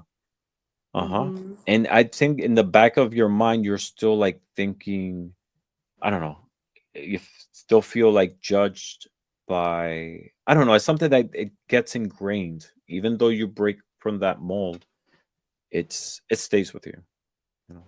But, you know, Yeah. as a, we all go through our own personal processes to grow and For go forward. sure. When I film my content, like sometimes after editing, I'm like, oh, that's so good. I can't wait for that to drop. And then I find that when I have the ideas where I'm like, oh God, I don't know about this. I don't know. I don't Mm-hmm. know. When I put those out, those are the ones that are like, like they do well. Like the archetypes. I thought so long and hard about should I not, should, and then I did it and it was very well received. I also did a Mm-hmm. video with the grand tableau. And then I Lenormand. used, yes, and I used tarot Mm-hmm. tiles. I put a tarot tile on every single house, and then I read it that way. And I was very skeptical of putting that out there, but then I did, and it was amazing. Like it was so great. Yeah. So sometimes you have to you come up with the idea and then you put it out there, but you really have to like put it all the way out there. And every Yeah. idea is not going Mm-hmm. to be a great idea, but it's when you feel scared like that that you have to kind of push yourself to kind of overcome it and just see what happens. Yeah, of course, you know, and at the end, who's judging you? It's yourself, you know. Nobody's Mm-hmm. saying, "Oh, you shouldn't put that." A lot of times it's ourselves, you know, Yeah. our insecurities, our fears, but you know, it's sharing with others though. Those are great ideas, you know. Mm-hmm. So I definitely encourage you to continue them. And I love that idea of the show that you're putting together with the uh, archetypes. Yeah. Thank you. It'll be awesome. Invite someone. I'm inviting myself to one of them if you like. Once you get to the lovers, When I get invite to me. Gemini, okay. Yes, invite me. I'll be more than happy to do it with you. Pre-recorded live, whichever format you want to share. Okay, sounds good. So we're at almost an hour and 40 minutes. So Awesome. we're gonna close with a couple of things. One of the things, what advice you have for people out there who are starting in divination, starting with their channel, anything that you want to share to be able to encourage them to in their journey? I would say that you're not alone. There are so many people that are in that same space. And I think that's a big thing. A lot of times you feel alone on your journey, and you don't realize that there's this whole community out there that uh, is also going through similar things as you. I think that's one of the most beautiful things of the moon magic that we were doing, the rituals. People were coming in like especially needing support, and the chat would just link arms around them and hold on to them and help get them through, and it's just such a beautiful thing. And I don't know that people often realize, because in the beginning you don't know what you don't know. So I would encourage people to find resources, because there's always someone out there. Mm-hmm. Yeah, definitely. And so, thank you very much for what you do, for sharing Mm, your energy. thank Um, you. We're very happy and honored to have learned a little bit more about yourself. And but before we end the show, we're gonna play a little game, and it's called This or That. It's 10 situational questions that I'll be asking you, and you will be choosing between two tarot cards. You'll tell me which card and why. Are you ready? Yes. All right. Question number one. Would you rather take a selfie at the edge of the cliff with the fool or at a wall party with the devil? Oh, with the fool. With the fool. It's not a Yeah. common one. People usually pick the devil. Why with the fool? I recently had an experience on the edge of a cliff, and it was very powerful and spiritual. So I would love if I could share that moment with the fool. Share with us. Tell us. Tell us. What was that experience like? I went on a trip, a self-discovery trip. I went out to Uh-huh. Arizona, and as soon as I got there, I decided I needed to do a hike. And I just did a quick like Google search. And let me start by saying that I did not prepare in advance for said, adventure. I just did it. And I chose Devil's Bridge, I think it's called Devil's Bridge. And I thought I was going to die. I thought I was gonna die climbing. I almost gave up. And then at some point, I really feel like this was an angel that appeared to me in human form. I said no words. I just stopped for a moment to get my bearings. And they looked at me and said, "Don't give up because you're almost there." And so I pushed through. I got to the top and I was like, okay, I came, I saw, I'm gonna leave, and then the people that were there, we were not in the same party. We just happened to all be there at the same time. They're like, "Aren't you gonna take your photo?" "Oh, no, no, because I'm afraid of heights." And they're like, "You can't like have done this whole hike and then leave without taking the photo." Uh-huh. So they encouraged me to get all the way over there, and then on if you look at the photo, it almost looks like Wile E. Coyote when he's on the edge of the cliff and the cliff snaps and breaks and he that's Uh-huh. exactly what it looks like. uh, so it was Oh my quite an God. experience. Yeah, it was quite an experience, but I would love to take that photo with the fool. And if I took it with the fool, I would also like do the jump. I would do the jump and take the picture. That's awesome. And it's what's interesting? You were talking about the cliff and the bridge is the Devil's Bridge, right? So Yes. look, it's like it's interesting the coincidence. Mhm. Great answer. I love that story. Question number two. Are you a shopaholic or a penny pincher? Both. Both. I Both. have to. I go back and forth between the two. Like I shop, shop, shop, and then I'm like, okay, come on, what are you doing? Like, let's pull it Mm-hmm. back here, and then I do that for a little while, and then I go back to da, da, da, da. I work hard. I can get whatever I want, and then I'm like, come on, man, you're never gonna retire early if you keep fooling around like this. So I So go it's back and it forth. huh. So it's like a snake that bite its own tail. So maybe you're in the Hmm. shopaholic phase and then you know your limits and you go back to penny pincher, but then Hmm. once you're here it's like I have to reward myself for being so disciplined, so let's spend a little bit, so it goes like back and forth. Yeah. Yeah. Like I recently cut out a membership of something that at some channel I wasn't a subscription I wasn't watching anymore. So Hmm. immediately like, oh, what can I buy? So reinvesting in other resources that are going to be productive, at Yes. the end, right? Yeah. What things do you like to buy the most? Um I try these days I try very hard to be mindful with tarot decks. Hmm. Uh and I am trying to do better with putting it towards experiences instead of Hmm. goods. Okay. So, yeah, How's that? like travel, uh, Hmm. things that I could do with experiences, right? Things that you can't really put a price on. You do it with your Right. family, you have that memory, Hmm. and, you know, uh, that is what I try to shift towards. But, No, so it's crystals. I buy crystals. I Mhm. buy decks. Yeah. No, that's good. I mean, it's Mhm. whatever brings you that joy, you know, Mhm. either material with decks, because they are a tool for our own Mhm. exploration, but also with the family, and those are things that, anytime that you invest with your loved ones is always well invested. Oh yes. Mhm. Totally. Absolutely. All right, question number 3. You're in a tarot themed telenovela. What's your scandal? The lovers caught kissing both twins and their mother knows. Or judgment, faked your own death and returned during the wedding. Ooh, the lovers. The lovers. Why? Like that I moment of, oh, I I caught could be you. a little bit. I could be a little bit on the risque side.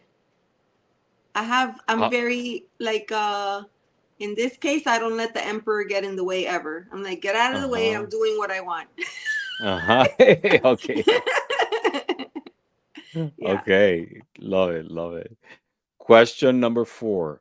You're in a reality competition called So You Think You Can Divine? Which judge do you dread the most?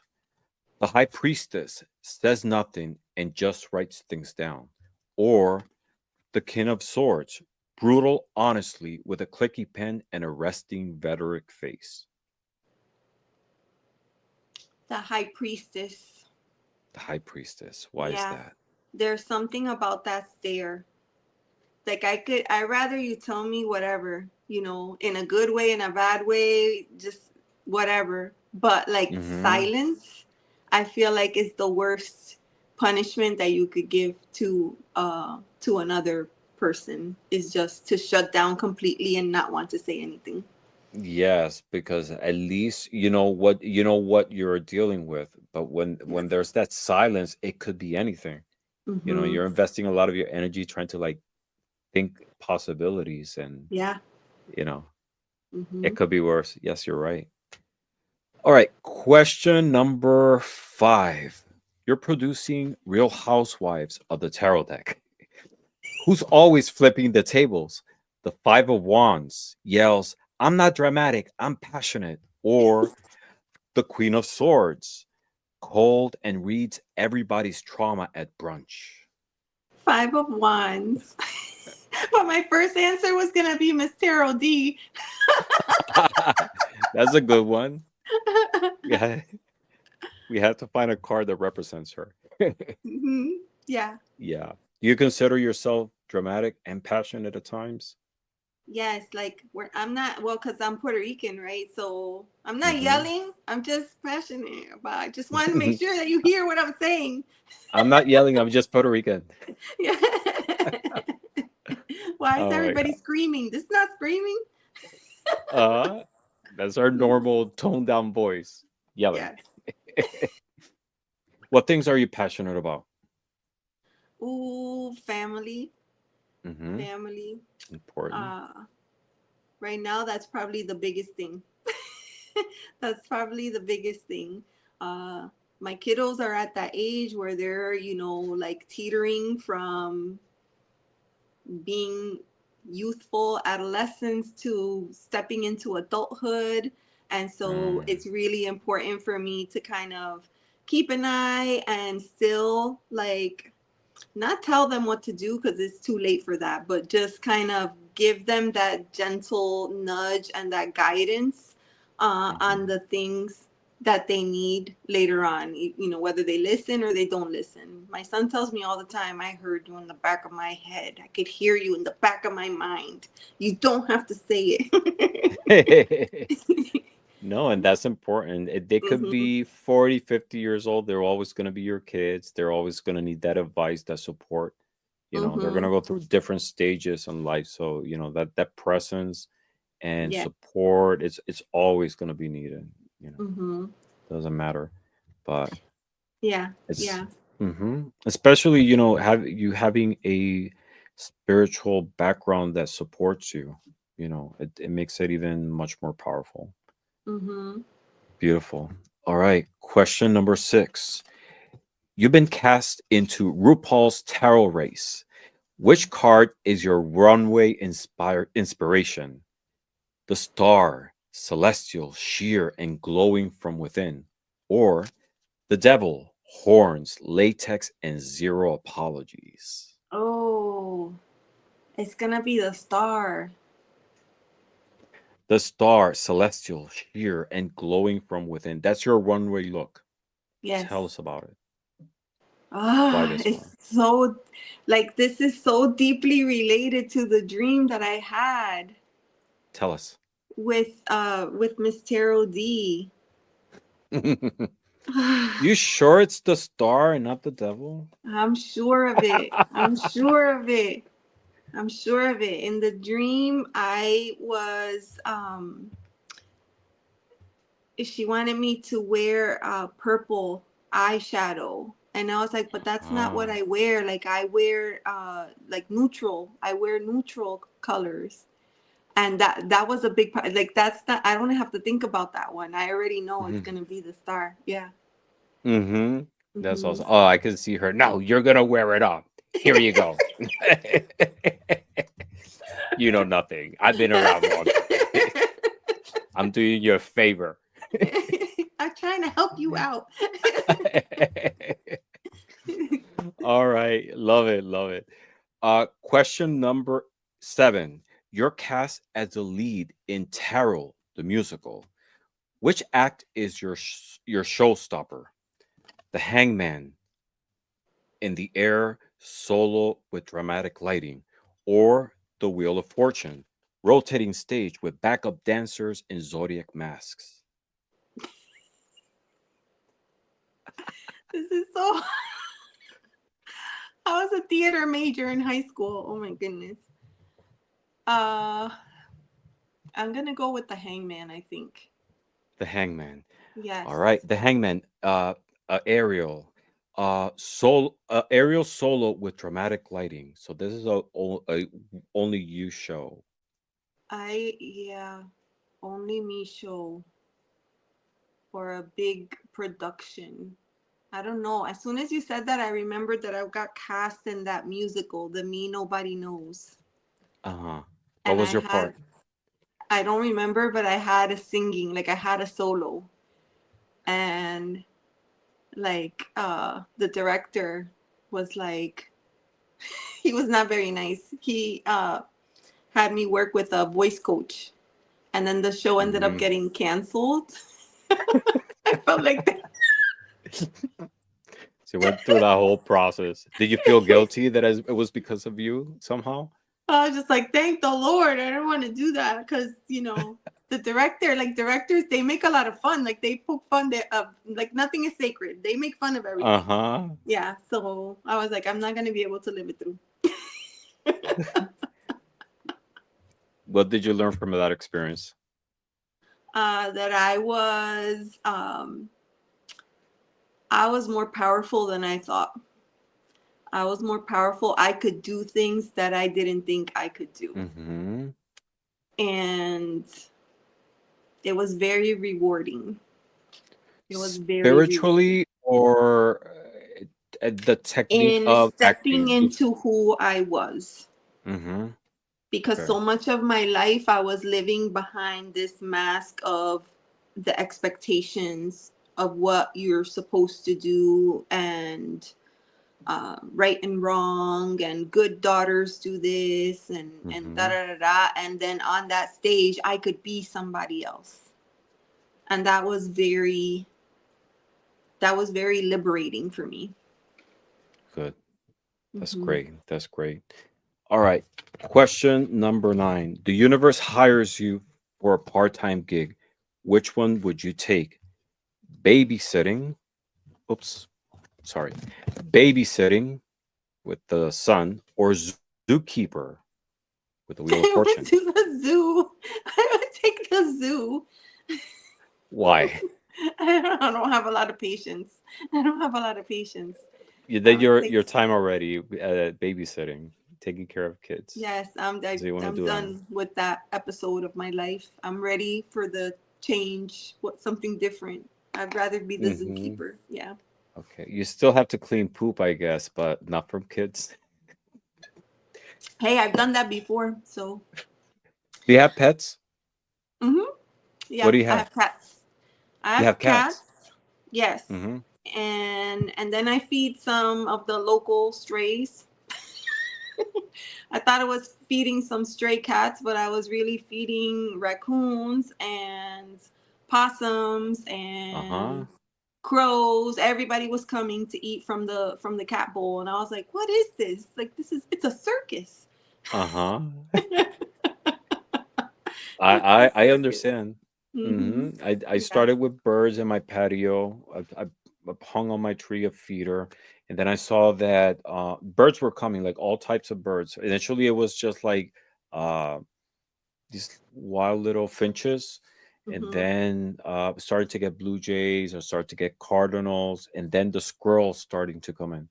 Then I started feeding the squirrels. I love feeding squirrels. I The every morning I leave squirrels. them peanuts, leave them peanuts and corn on the cob, and then Maybe like I need other. to do that, Ramon, because my squirrel, like when I leave my front door, he's just in the tree staring at me like, how dare you come outside? And he does the little Mm-hmm. squirrel thing, like, like Uh-huh. clicking sound. And I'm Yeah. just like, relax. I'm just going to the car to get something. I'll leave. You can stay in your tree. Uh-huh. They have Yeah. unique personalities. Yeah. They do. They do. And Hmm. usually when they make that sound, it's like something is in their territory. Yes. So I'm gonna send you by email. Like I recently bought this. I used to have a nut bar. It's like a little. It looked like a miniature bar. Then you would Hmm. like open it and you can put the peanuts inside, but they destroy it. So I bought like this aluminum bowl that you hang on the tree. It's beautiful, and then I put the peanuts in there. I saw that when you did the cherry blossom, I think, when you showed the Yes, cherry yes, blossom. It was yes. so The nut good. bar.